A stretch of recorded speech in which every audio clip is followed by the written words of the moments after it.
Good morning. We are going to look this morning at Romans 8:16. As a reminder, verse 15 read, "For you did not receive the spirit of slavery to fall back into fear, but you have received the spirit of adoption as sons, by whom we cry, Abba, Father." Verse 16, "The Spirit himself bears witness with our spirit that we are children of God." Think about that. The Spirit himself bears witness with our spirit that we are children of God. So this sonship that we have, this identification, it says the spirit of adoption, there's an existential element to it, a felt element to it. That the Spirit bears witness with our spirit. There's this sense in which I can rest in the fact that the Holy Spirit moves in my spirit, reminding me that yes, I am a child of His. It doesn't mean you never doubt. It doesn't mean you never question. But it does mean that the Spirit that is in you is alive in you, bearing witness to your inner life. Think, for example, of 2 Corinthians 1:22.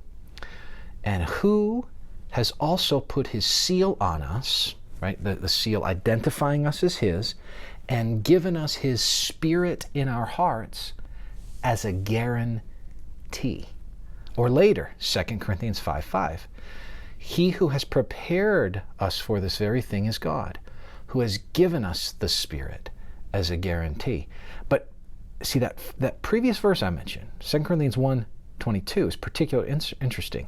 He's given us His Spirit in our hearts, it says, as a guarantee. So it's this recognition that our inner life has an existential, experiential dynamic with the Spirit that in and of itself does give witness to the fact that we are His. Now, sometimes in our context here in Utah, in our tradition, we don't have a big category for the internal witness of the Spirit. Maybe because we're so afraid of falling into sort of a trap where we have this Christian version of a Latter-day Saint testimony, where we sort of say, well, I know that I know that I know, and how do you know? Well, if you knew like I knew, then you'd know. And we sort of just have this internal thing that we say that the Spirit's moved in me, and so I know I'm His.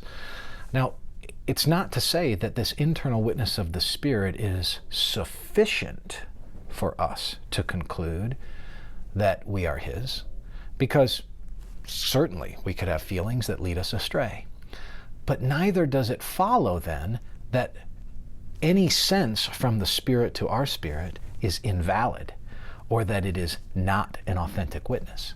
That's swinging the pendulum too far. And we need to be careful of that, because we need to remember that our Christianity is not just a rational thing. It is rational, but it's not merely rational. It's also experiential. And may the Lord, through His Spirit, if you are His, witness with your spirit today that you are His. Be encouraged in that, and may the Lord bless you.